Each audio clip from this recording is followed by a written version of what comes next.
صہیب یہ وقت آنے والا ہے جب دونوں انگوٹھے باندھ دیے جائیں گے، جب ناک میں روئی ٹھونس دی جائے گی، جب چٹے لباس میں کفن دیا جائے گا، جب غسال کے سامنے بے بس پڑے ہوں گے۔ یہ محل، یہ کوٹھیاں، یہ بنگلے جس کو سویر شام لگ کے حلال حرام کی تمیز کیے بغیر بنایا تھا، غوث اعظم رضی اللہ تعالیٰ عنہ بولے مکان بنا رہا ہے، بسیں گے اور حساب تو جا کے دے گا۔ اور یہ تو ایک رات بھی تجھے اس گھر کے اندر نہیں رکھیں گے کہ چلو ایک رات مہمان رکھ لیں، کہتے ہیں نہیں نہیں مہمانوں نے بھی جانا ہے تو جلدی کرو، اس کو سپرد کراؤ۔ وہ تو تیرا لباس بھی پھاڑ کے اتاریں گے، خود غسل دینے کے لیے تیار بھی نہیں ہے، تجھ سے خوف آنے لگا ہے۔ جاندی واری ڈرونا بنے ہوتے، ہاتھ نہ لاندے ڈر دے، جنہ لئی تو پاپ کمائے اج کتھے نہیں تیرے کر دے۔ آج تو وہ تیرے ساتھ تجھے غسل دینے کے لیے آمادہ نہیں ہے۔ اولا لک فاولا ثم اولا لک فاولا، تیری خرابی آ پہنچی، ہاں تیری خرابی آ پہنچی۔ ایحسب الانسان ان یترک سدی، انسان دنیا میں یہ گمان کرتا ہے اس کو سدا چھوڑ دیا جائے گا۔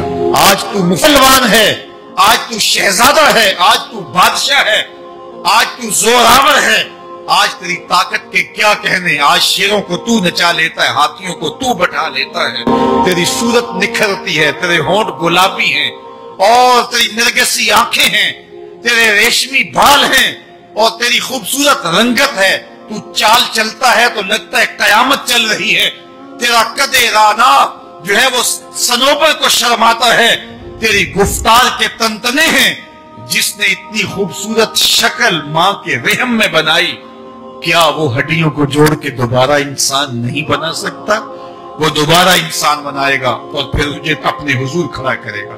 اور ایک حدیث میں آتا ہے اللہ بندے کو اپنے حضور کھڑا کرنے کے بعد اپنے سامنے سے ہٹنے نہیں دے گا جب تک 5 سوال نہیں پوچھ لے گا۔ ان عمرہ ہی فیما افنا ہو، اس کی عمر کے بارے میں پوچھے گا کہاں ضائع کی، اس کی جوانی کے بارے میں پوچھا جائے گا جوانی کہاں گزار کے آیا ہے، مجنوں تو نہیں بنا رہا، خواہشات کا اسیر تو نہیں ہو گیا، دیوانوں کی طرح زندگی تو نہیں گزار کے آ گیا، تیری جوانی کسی چوک میں تو نہیں گزری، تیری جوانی آوارگی میں تو نہیں گزری، ساری رات سوشل میڈیا کے اوپر گندگی اور غلاظتیں تو نہیں دیکھتا رہا، تیری جوانی گزری کہاں ہے؟ اگر کوئی جواب نہ ہوا تو پھر کیا جواب دے گا؟ اور وہ کتنا خوش نصیب ہوگا جو کہے گا مالک میری جوانی سجدوں میں گزری، میری جوانی قیام میں گزری، میری جوانی رکوع میں گزری۔ جوانوں اپنی زندگی کو مالک کی دہلیز پہ لے آؤ، جوانی وہی ہے جو مالک کی چوکھٹ پہ گزرے۔ اپنے دل کا تعلق جوڑو، عشق کرنا ہے تو پھر آمنہ کے لال سے کرو، محبت کا رشتہ ان سے جوڑو، تعلق کا ربط ان سے قائم کرو، جوانی کو دین کی راہ پہ ڈالو۔ اللہ اکبر، سنو میرے حضور کا فرمان، انا حبیب اللہ، میں اللہ کا حبیب ہوں۔ پھر فرمایا الشاب التائب حبیب اللہ، جو جوان جوانی میں توبہ کرے وہ بھی اللہ کا حبیب ہے۔ آؤ اللہ کے حبیب بن جاؤ۔ جب آپ اپنی ساری زندگی اللہ کے نام کر دیں گے تو پھر وہ پوری کائنات تمہارے نام کر دے گا۔ کی محمد سے وفا تو نے تو ہم تیرے ہیں، یہ جہاں چیز ہے کیا لوح و قلم تیرے ہیں۔